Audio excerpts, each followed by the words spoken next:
Hello student. आज हम नए चैप्टर में एंट्री कर रहे हैं जो कि आपका जेनेटिक्स का ये सेकंड टॉपिक है, सेकंड चैप्टर है। ठीक है, इसमें हम बात करेंगे डीएनए के बारे में। डीएनए आपका जो जेनेटिक मटेरियल है, आनुवांशिक पदार्थ है, और साथ में आरएनए के बारे में स्टडी करेंगे। डीएनए कैसे बनता है, डीएनए आखिर अपने मैसेज को नेक्स्ट जनरेशन मतलब आगे कैसे पहुंचाता है, इन सब के बारे में हम डिटेल स्टडी करेंगे इस लेक्चर्स में। ठीक है, तो जो ये पिछला चैप्टर था उसमें हमने देखा था कि मेंडल ने कैसे एक्सपेरिमेंट किया लोग पी प्लांट पे, और बताया कैसे कैरेक्टर ट्रांसफ़र हो रहे हैं, डोमिनेंट कैरेक्टर, रिसेसिव कैरेक्टर, इसके साथ साथ जीन लेवल पे क्या क्या बीमारियां होती हैं, उन सब के बारे में हमने डिस्कस किया। अब यहाँ कहते हैं कि उस समय जब मेंडल था, मेंडल को तो पता नहीं था भैया जेनेटिक मटेरियल क्या है। अब अब क्या हुआ, अब लोगों ने उस मेंडल के वर्क के लगभग 100 वर्षों बाद, ठीक है, 100 वर्षों बाद लोगों ने सोचा कि भैया मेंडल जो कहे गए थे अब उसकी खोज करनी चाहिए कि आखिर वो चीज़ है क्या जो आनुवांशिक लक्षण को एक पीढ़ी दर पहुंचा रहा है। तो इस चीज़ की खोज स्टार्ट हो गई। अब लोगों ने इस पर ज़्यादा ध्यान रखा कि वो आनुवांशिक मटेरियल क्या है। लोगों का मानना था, कुछ लोग मानते थे कि भाई वो प्रोटीन है, कुछ लोग मानते थे नहीं हाँ डीएनए है, कुछ लोग आरएनए मानते थे। लेकिन जो मोस्ट इम्पॉर्टेंट जो ज़्यादा लोग पसंद करते थे प्रोटीन को, ज़्यादा साइंटिस्ट का मानना था तो आपका जेनेटिक मटेरियल प्रोटीन है। लेकिन अब स्टार्ट हो गई इसकी शुरुआत, आखिर डीएनए की शुरुआत स्टार्ट हो गई और फाइनली ये पता चला हमारा जेनेटिक मटेरियल डीएनए है, बल्कि जिसे हम प्रोटीन या आरएनए को मान रहे हैं वो हमारा जेनेटिक मटेरियल नहीं है। तो इस पहले तो हम जान लें डीएनए आखिर बना कैसे। डीएनए जो न्यूक्लिक एसिड है उसके बारे में हमको पहले जानना होगा। ध्यान रखना, जो आपका डीएनए होता है, ये तो आपको बाद पता चला है डीएनए आपका जेनेटिक मटेरियल है। डीएनए आपका आनुवांशिक पदार्थ तो है, आनुवांशिक पदार्थ है, ठीक है। जो आनुवांशिक पदार्थ डीएनए है ये मैक्सिमम जो आपके इंडिविजुअल है, मैक्सिमम इंडिविजुअल वो आपके एनिमल्स हो सकते हैं, ठीक है, एनिमल्स हैं, बैक्टीरिया हैं, यहाँ तक प्लांट हैं, ठीक है, वायरसों में भी होता है, कुछ वायरस में, इन सब में जेनेटिक मटेरियल आपका डीएनए होता है। लेकिन आरएनए की बात करें, आरएनए भी आपका आनुवांशिक पदार्थ होता है। आरएनए आनुवांशिक पदार्थ की, क्योंकि इनिशियली में आरएनए ही आनुवांशिक पदार्थ हुआ करता था, बाद में डीएनए आया आनुवांशिक पदार्थ के रूप में। तो जो आपके पादप वायरस हैं, पादप विषाणु हैं, यानी ऐसे वायरस जो आपके प्लांट को इफेक्ट करें, पौधों को, वे वायरस आपके, उनमें आपका जो आनुवांशिक पदार्थ है वो आरएनए होता है। अब हमें कुछ बेसिक्स चीज़ सीखनी चाहिए। जैसे बेसिक चीज़ सबसे पहले आपको मैं बता दूं, जो न्यूक्लिक एसिड होता है या न्यूक्लिक अम्ल की हम बात करें, ये आपका दो प्रकार का होता है। न्यूक्लिक एसिड, न्यूक्लिक एसिड या न्यूक्लिक अम्ल बोलते हैं, ये आपका मेजर दो तरीके का होता है, एक डीएनए, दूसरा आपका आरएनए।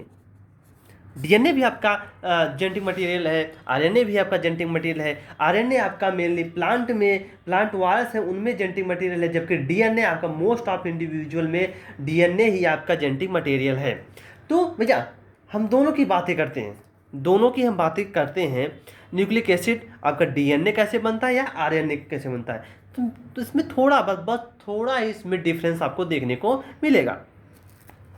अब कहते हैं कि जो आपके न्यूक्लिक एसिड है या बोलो तो न्यूक्लियोटाइड, अगर हम न्यूक्लियोटाइड की बात करें, न्यूक्लियोटाइड या न्यूक्लियोटाइड कुछ नहीं है, ये जो आपका डीएनए है, डीएनए का जो मेजर पार्ट है, डीएनए जो आपका बना, इसी को ही हम न्यूक्लियोटाइड भी कहते हैं। जब आपके डीएनए बने, आपके इसमें राइबोस शुगर पेंट आपके फास्फोरिक एसिड, ये सारी चीज़ें मिली, ठीक है, न्यूक्लियोसाइड्स बनाए, न्यूक्लियोसाइड ढेर सारे मिलकर न्यूक्लियोटाइड्स बनाए, और यही न्यूक्लियोटाइड आपके डीएनए या आरएनए कहलाए। अब न्यूक्लियोटाइड बनने के लिए आपकी ज़रूरत क्या है, इन चीज़ों को हम डिस्कस करते हैं। देखिए न्यूक्लियोटाइड को बनने के लिए आपको तीन चीज़ों की ज़रूरत होती है, ठीक है। पहले तो आपको ज़रूरत होगी पेंटोज शुगर की, पेंटोज शुगर की, ठीक है, पहले आपको पेंटोज शुगर या शर्करा की ज़रूरत होगी। उसके बाद आपको ज़रूरत होगी फास्फोरिक एसिड की, फास्फोरिक एसिड, फास्फोरिक एसिड का नाम ने सुना होगा H2SO4, ठीक है। उसके बाद हम बात करते हैं नाइट्रोजिनस बेस की ज़रूरत हो गई आपको। नाइट्रोजिनस बेस ये क्या होगा, मैं आपको इन सब के बारे में बताता हूँ ये कैसे होते हैं। तो आपको पहला पेंटोस शुगर, दूसरा phosphoric acid, sorry phosphoric, sulphuric acid नहीं कहा मैंने, फास्फोरिक एसिड की चर्चा हो रही है। फास्फोरिक एसिड का फार्मूला होता है H3PO4, गलती हो गई। तो फास्फोरिक एसिड आपका H3PO4 है, नाइट्रोजिनस बेस है। अब पहले की बात करते हैं पेंटोस शुगर के। पेंटोस शुगर आपके दो प्रकार के होते हैं, पेंटोज शुगर या इसे शर्करा भी कहते हैं, पेंटोज शर्करा, ठीक है, आप कह सकते हो उसे पेंटोज शर्करा। वहीं आपका ये आपका फास्फोरिक एसिड हुआ, अम्ल हुआ, नाइट्रोजिनस बेस। अब हम नेक्स्ट बात करते हैं पेंटोज शुगर की, अलग से हम इसे डिस्कस करेंगे। पेंटोज शुगर, पेंटोज शुगर आपके मेनली दो प्रकार के हैं। पेंटोज शर्करा की बात करें, ये दो प्रकार के, एक राइबोज शुगर, दूसरा 2-डीऑक्सीराइबोज शर्करा। इसे हम प्रायः जनरली हम देखते हैं इसे डीऑक्सीराइबोज शर्करा ही कहा जाता है। जो डीऑक्सीराइबोज शर्करा होता है ये आपका डीएनए में पाया जाएगा। वहीं आपका जो राइबोज शर्करा होता है ये आपका आरएनए में प्रेजेंट होगा। अब इसके स्ट्रक्चर की हम बात करते हैं, ध्यान रखना, जो आपका राइबोज शर्करा होगा इसमें ये आपका सिर्फ आरएनए में होगा, और 2-डीऑक्सीराइबोज शुगर या इसका पूरा नाम है, लेकिन जब इसका नाम लिया जाता है तो 2 जनरली प्रायः लोग नहीं बोलते, इसे डीऑक्सीराइबोज शर्करा से ही प्रदर्शित कर देते हैं, जो का डीएनए में होता है। इसके स्ट्रक्चर हम बनाते हैं, उसके बाद हमको आपको बताते हैं इसमें डिफरेंस क्या है। जो पेंटोज शुगर होता है, इसका नाम ही क्या है, पेंटोज शुगर, यानी 5 कार्बन का, कितने 5 कार्बन इसमें इन्वॉल्व होंगे इस शुगर में। अगर हम इसकी बात करें तो इसके स्ट्रक्चर जो आपका होगा कुछ इस तरीके से होगा। ये आपका स्ट्रक्चर हुआ पेंटोज शुगर का। वहीं इस यहाँ पर बात करें हम डीएनए की, तो पेंटोज शुगर सेम होगा, बस इसमें पोजीशन, ओएच की जो पोजीशन होगी उसमें थोड़ा डिफरेंस होगा। पेंटोज शुगर की हम बात करें तो अब पहले हम बात कर रहे हैं आरएनए की, ठीक है। इससे पहले आप डीएनए की बात करो तो आपको आरएनए खुद ही समझ में आएगा। ये 5 कार्बन का आपका जो पेंटोज शुगर है, देखो इसमें फर्स्ट पोजीशन यहाँ पर कार्बन की पहले तो नंबरिंग कर लीजिए आप, ठीक, ये फर्स्ट पोजीशन, ये आपका सेकेंड पोजीशन, ये आपका थर्ड, ये फोर्थ, ये फिफ्थ, ठीक, 5 कार्बन होंगे, 5 कार्बन की एक चेन ही है, ठीक। 5 कार्बन की चेन में देखिए जो इसकी पोजीशन की बात करते हैं, यहाँ पर आपका फर्स्ट OH, तो एच यहाँ, OH यहाँ, तो नीचे क्या होगा, H होगा, नीचे इधर OH, थर्ड पोजीशन पे OH, और लास्ट में CH2OH, ठीक, 5वें कार्बन का है। तो इसके बैलेंसिंग के लिए यहाँ पर OH है तो यहाँ क्या होगा, H। अब कार्बन आप खुद ही काउंट कर लीजिए। आपको पता है जब आप एल्केन्स पढ़ते हो, अगर कोई स्ट्रक्चर ऐसा दिया है, इसका मतलब एक कार्बन इधर है, इस पर भी एक कार्बन होगा, यहाँ पर भी एक कार्बन होगा, कुछ ऐसे यहाँ पर भी है। तो यहाँ पर जितने भी राउंडेड है, जहाँ पर टर्न मारा गया है वहाँ पर एक कार्बन होगा आपका, तो ये कार्बन इधर होगा, दूसरा कार्बन इधर, तीसरा ये कार्बन, चौथा है, ये आपका 5वां कार्बन को दिख रहा है। तो 5 कार्बन में आपके एक ऑक्सीजन का इन्वॉल्वमेंट है, तो पेंटोज शुगर हुआ कि नहीं। अब ध्यान रखिए, डीऑक्सी क्यों कहते हैं और ऑक्सी क्यों कहते हैं, यानी राइबोज शुगर और पेंटोज शुगर में क्या डिफरेंस है, यहाँ देखने की कोशिश करते हैं।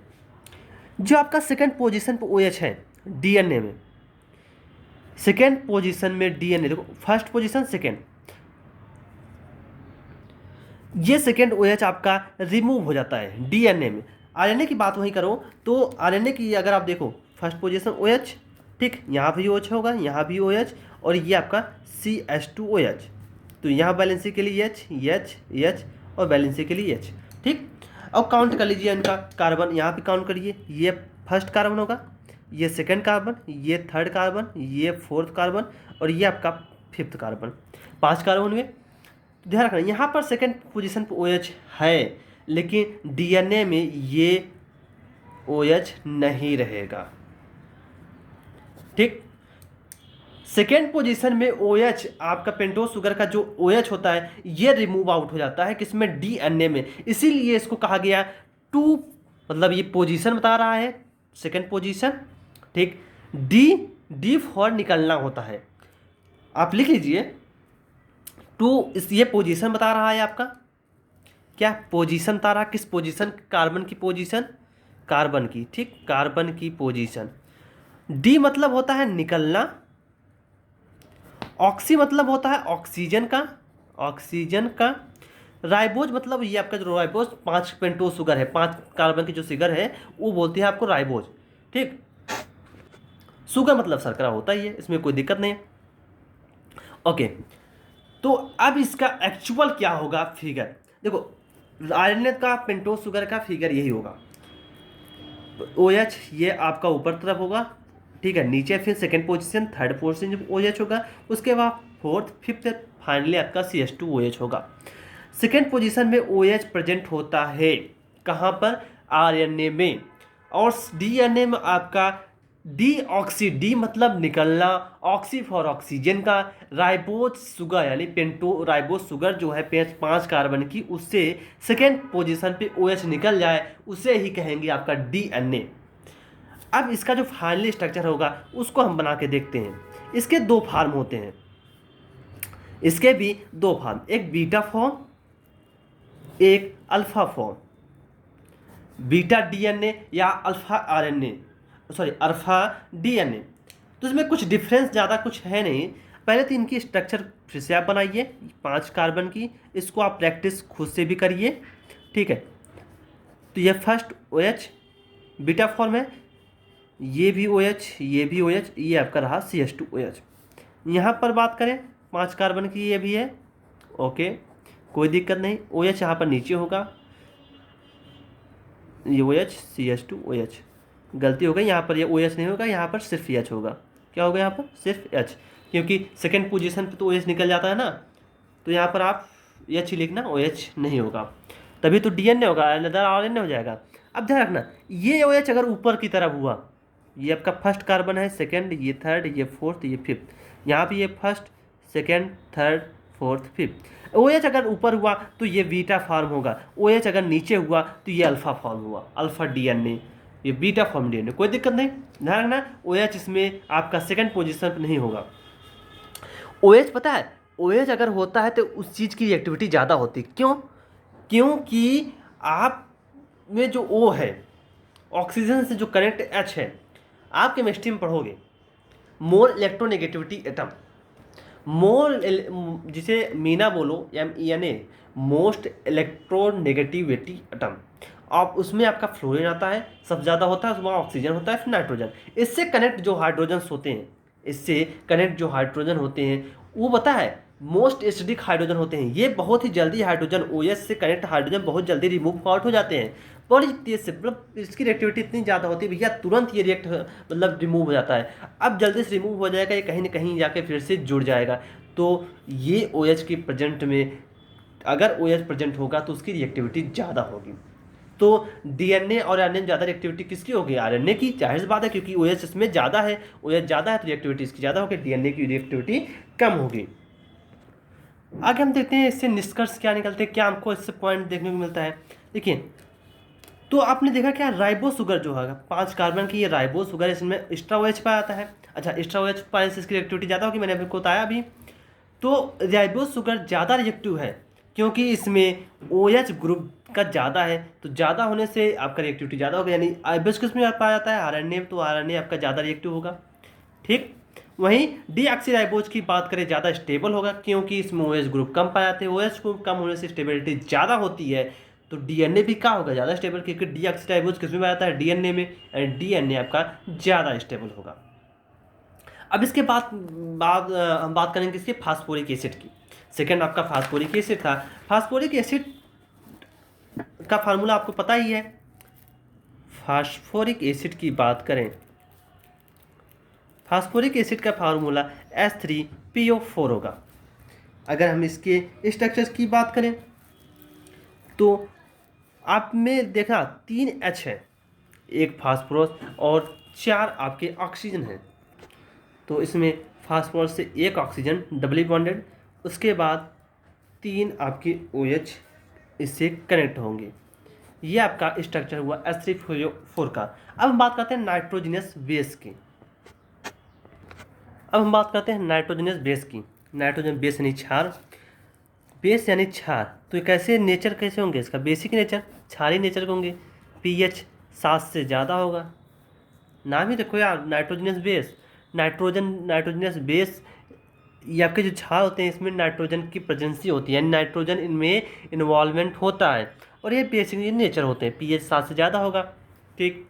7 से कम होता है तो एसिडिक की नेचर होता है। जो आपके नाइट्रोजन बेस होते हैं ये आपके दो तरीके के होते हैं, एक आपका प्यूरिन होता है, दूसरा पायरिमिडीन या पिरिमिडीन भी कहते हैं। जो आपका प्यूरिन होता है ये आपके दो टाइप होते हैं। पेरीमिडीन की बात करें इसमें आपके 3 आते हैं। प्यूरिन में आपके 2 आते हैं, एक एडेनिन होता है, दूसरा गुआनिन। ये आपको याद रखना होगा, एडेनिन को ए से, गुआनिन को जी से प्रदर्शित करते हैं, ठीक है। आपको याद होना चाहिए क्योंकि इनका यूज भी बहुत ज़्यादा है। पैरामिडिन की बात करें इसमें 3 साइटोसिन, थायमीन और साथ में आपका यूरेसिल आता है। अब इनका कहाँ यूज होगा ये आप देखोगे आगे भी। डीएनए और आरएनए के फॉर्मेशन में इनका बेहद ही इंपॉर्टेंट यूज है, ठीक। अब कहते हैं जो आपका पायरिन होता है, प्यूरिन होता है, ये आपका बाईसाइक्लिक कंपाउंड, बाई मतलब 2 होता है, बाई मतलब 2, साइक्लिक मतलब रिंग, 2 रिंग का कंपाउंड होगा आपका जो प्यूरिन होता है। जबकि पायरिडीन आपका मोनो यानी एक होता है, एक साइक्लिक मतलब रिंग, एक रिंग का कंपाउंड होगा, ठीक है। ये कंपाउंड आपका शॉर्ट फॉर्म है, मतलब मेरे लिखने का तरीका शॉर्ट कंपाउंड। और यहाँ पर बाइक मतलब 2 होता है, साइक्लो मतलब रिंग होता है, यानी ये आपका 2 रिंग का कंपाउंड बनेगा, ये आपका 1 रिंग का कंपाउंड बनेगा, आपकी बुक में दिखाया गया है। यहाँ पर आपकी बात करें प्यूरिन में आपके 4 नाइट्रोजन पाए जाएंगे। जो नाइट्रोजन की पोजीशन होगी 1379, 1379, यानी first carbon, third carbon, 7 carbon, 9 carbon पे नाइट्रोजन प्रेजेंट होंगे।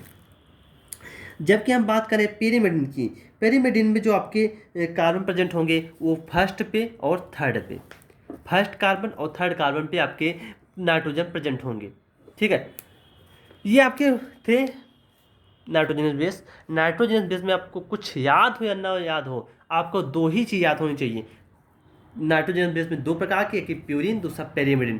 प्यूरिन में आपके 2 आते हैं, एडेनिन, गुआनिन, और पायरिमिडिन में साइटोसिन, थायमीन और यूरेसिन। ये आपको जरूर याद होना चाहिए। पायरिमिडिन कौन आता है, प्यूरिन कौन आता है, क्वेश्चन में पूछेगा तो सिर्फ इन्हीं के बारे में पूछा जाएगा, ठीक। इनके स्ट्रक्चर की बात करें तो आपके बुक में भी दिया गया है इनका स्ट्रक्चर।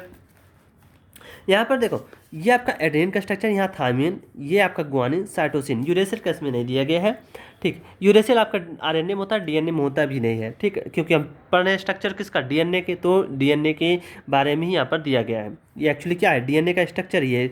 डीएनए के दोनों स्टैंड है जिनमें आपके नाइट्रोजन बेस लगे हैं।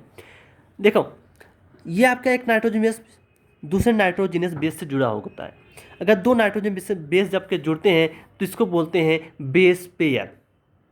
जब 2 नाइट्रोजिनस बेस, एक आपका एडेनिन, दूसरा नाइट्रोजिनस बेस क्या होगा, थायमीन, ये आपस में जुड़ते हैं हाइड्रोजन बॉन्ड के द्वारा, तो उस समय उसको कहते हैं बेस पेयर, क्षार युग्म, ठीक है। तो ये आप देख रहे हो 2 साइक्लिक कंपाउंड, एडेनिन में होता है ना बाईसाइक्लो कंपाउंड होता है, एडेनिन क्या प्यूरिन ही होता है बाईसाइक्लो कंपाउंड। तो प्यूरिन 2 आते हैं, एडेनिन, गुआनिन, तो ये दोनों कैसे होंगे, बाईसाइक्लिक मतलब 2 रिंग के कंपाउंड होंगे, एक रिंग दूसरा रिंग, यहाँ पे भी एक रिंग दूसरा रिंग, 2 रिंग कंपाउंड है। और वहीं कार्बन देखो 1 2 3 4, तो 4 कार्बन 4 नाइट्रोजन है, इसमें 4 नाइट्रोजन, इसमें भी 1 2 3 4 4 नाइट्रोजन है। और वहीं अगर हम बात करें, इनकी बात करें तो इसमें आपके 2 नाइट्रोजन प्रेजेंट है, यस 2 ही नाइट्रोजन प्रेजेंट है। मैंने बताया आपको इसमें आपके कितने प्रेजेंट होंगे, 2 नाइट्रोजन, ठीक। अगर इनकी अब हम इनके आगे बात करते हैं, नाइट्रोजनस बेस के बारे में आपने जाना, ठीक है। पेंटोस शुगर क्या होता है, ये उसके स्ट्रक्चर्स आपने जाना। फास्फोरिक एसिड और नाइट्रोजन बेस, इन सब के बारे में आपने जान रखा है। अब आगे हम बात करते हैं डीएनए के बारे में। अगर हम डीएनए की स्ट्रक्चर के बारे में बात करें, डीएनए की संरचना के बारे में, तो आपको मेजर ये ध्यान रखना होगा कि अगर पेंटोस शुगर आपने पढ़ा, पेंटोस शर्करा, इसमें नाइट्रोजनस बेस प्यूरिन हो या पैरिमिडिन, ये आपका जुड़कर न्यूक्लियोसाइड बनाता है, न्यूक्लियोसाइड। इसमें आपका जब फास्फोरिक एसिड या H3PO4 जुड़ेगा तो ये आपका बनाएगा न्यूक्लियोटाइड, ये आपका बनाएगा क्या, न्यूक्लियोटाइड। अब जब ढेर सारे न्यूक्लियोटाइड जुड़ेंगे, एन फॉर्म मतलब ढेर सारे न्यूक्लियोटाइड, एन टाइम्स, एंटाइन्स मतलब किसी का चीज़ का मल्टीपल बार, मतलब ढेर सारे न्यूक्लियोटाइड आपके जुड़ेंगे तो ये आपके पॉली न्यूक्लियोटाइड बनाएंगे। पॉली न्यूक्लियोटाइड ही आपका न्यूक्लिक एसिड होता है और न्यूक्लिक एसिड ही आपके डीएनए या आरएनए होंगे। ठीक, तो हमको क्या करना है, पहले पेंटोस शुगर लेना है, उसमें नाइट्रोजनस बेस जोड़ना है। नाइट्रोजनस बेस में अगर आपने H3PO4 जोड़ दिया तो ये आपका बन गया डीएनए। ठीक, तो अब जब हम पेंटोस शुगर लेते हैं उसमें कैसे किस पोजीशन में क्या जोड़ा जाता है ये आपको ध्यान रखना होगा। पेंटोस शुगर के जो फर्स्ट कार्बन होगा, आपने कार्बन की नंबरिंग की तो फर्स्ट कार्बन से आपका नाइट्रोजनस बेस जुड़ेगा। जो आपकी प्यूरिन या पायरिमिडिन है, adenine, guanine, cytosine, thymine, uracil होगा, वो फर्स्ट कार्बन से जुड़ेंगे। वहीं आपका फिफ्थ कार्बन जो होगा उससे आपका H3PO4 जुड़ेगा। तो ध्यान रखना, फर्स्ट कार्बन से नाइट्रोजन बेस, फिफ्थ कार्बन से H3PO4 जुड़ेगा।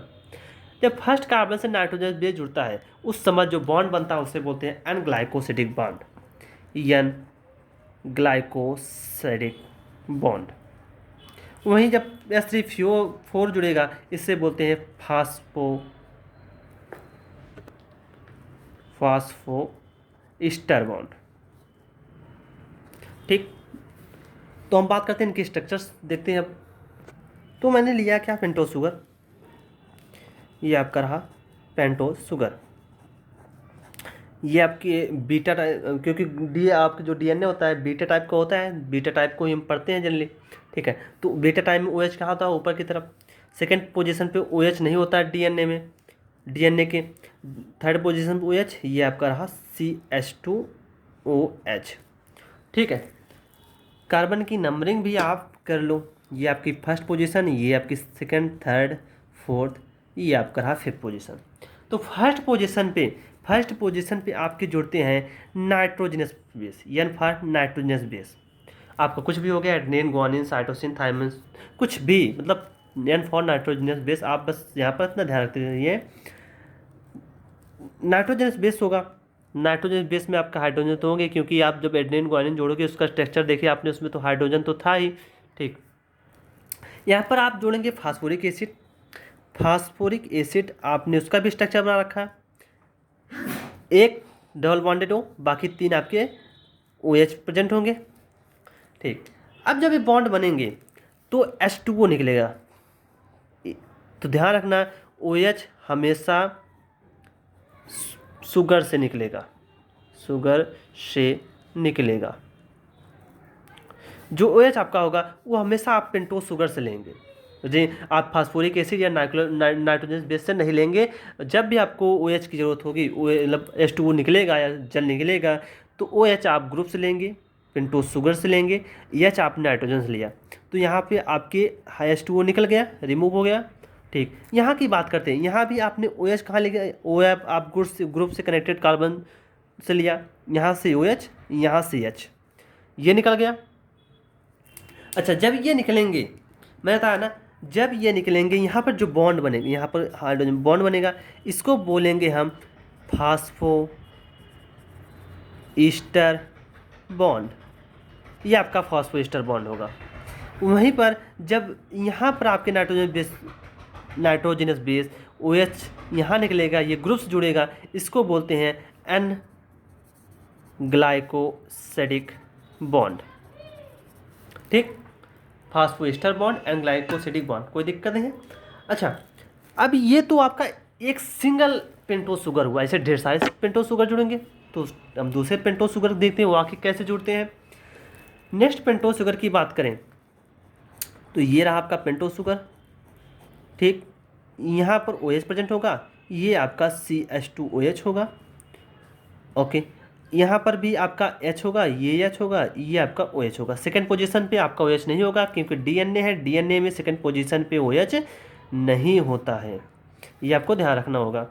अच्छा, अब यहाँ से आपका यहाँ पर होगा फास्फोरिक एसिड, ये आपका फास्फोरिक एसिड होगा जिसमें 3 OH होंगे और एक डबली बॉन्डेड ऑक्सीजन होगा। अब ध्यान रखना, आपने पहले पढ़ रखा है, ये OH फर्स्ट कार्बन को OH किससे जुड़ता है, नाइट्रोजनस बेस से। इसमें हाइड्रोजन होगा, ये आपका नाइट्रोजनस बेस से जुड़ेगा, तो यहाँ निकलेगा क्या, H2O। OH कहाँ से लेते हैं, पेंटोस शुगर से, हाइड्रोजन आपका नाइट्रोजनस बेस देगा, H2O जल निकल गया। यहाँ पर बॉन्ड क्या बना, N glycosidic bond, N glycosidic bond. ठीक, अब यहाँ बात करते हैं फिफ्थ पोजीशन पर। मैंने कहा था फिफ्थ पोजीशन कौन जुड़ता है? H3PO4 phosphoric acid. Phosphoric acid जब जुड़ेगा H लेगा आपका फास्फोरिक एसिड से, OH लेगा आपका पेंटोज शुगर से, यहाँ भी आपका रिमूव हो गया H2O, निगेटिव यानी रिमूव हुआ H2O। वहीं फास्फोरिक एसिड, अब एक न्यूक्लियो आपका पेंटोज शुगर इधर, पेंटोज शुगर या आप इसे न्यूक्लियोक एसिड न्यूक्लियोटाइड बोल सकते हैं। न्यूक्लियोटाइड में आपका क्या होता है? Nitrogenous base, phosphoric acid, pentose sugar, ये सब मिलकर क्या बनते हैं? न्यूक्लियोटाइड। तो एक न्यूक्लियोटाइड ये रहा, दूसरा न्यूक्लियोटाइड ये रहा। एक न्यूक्लियोटाइड, अब ध्यान रखना, अब ये दोनों न्यूक्लियोटाइड जब जुड़ते हैं तो ध्यान रखना, फर्स्ट कार्बन की जो थर्ड पोजीशन होगी इससे आप OH लो, और यहाँ फास्फोरिक एसिड से H लो, ये आपका H2O यहाँ से रिमूव होता हुआ। अब यहाँ पर जो बॉन्ड बनेगा, यहाँ पर जो बॉन्ड बनेगा इसको बोलेंगे फास्फोडाइस्टर बॉन्ड। फास्फोडाइस्टर बॉन्ड यहाँ क्यों कहा गया? क्योंकि जो फास्फोरस हो, यहाँ पर एक फास्फोएस्टर बॉन्ड बना रहा है, यहाँ पर एक फास्फोएस्टर बॉन्ड बना रहा है, दोनों मिल के आपके फास्फोडाइस्टर बॉन्ड कहलाए।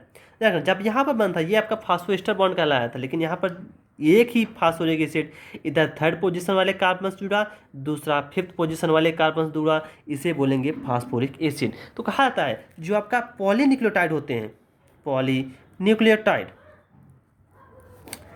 एक कार्बन का या फर्स्ट कार्बन के थर्ड पोजीशन से तथा दूसरे कार्बन के फिफ्थ पोजीशन से जुड़ता है, और जो बॉन्ड बनेगा वो होगा फास्फोडाइस्टर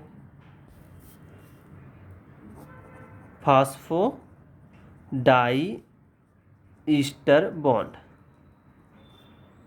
ठीक है, फास्फोडाइस्टर बॉन्ड।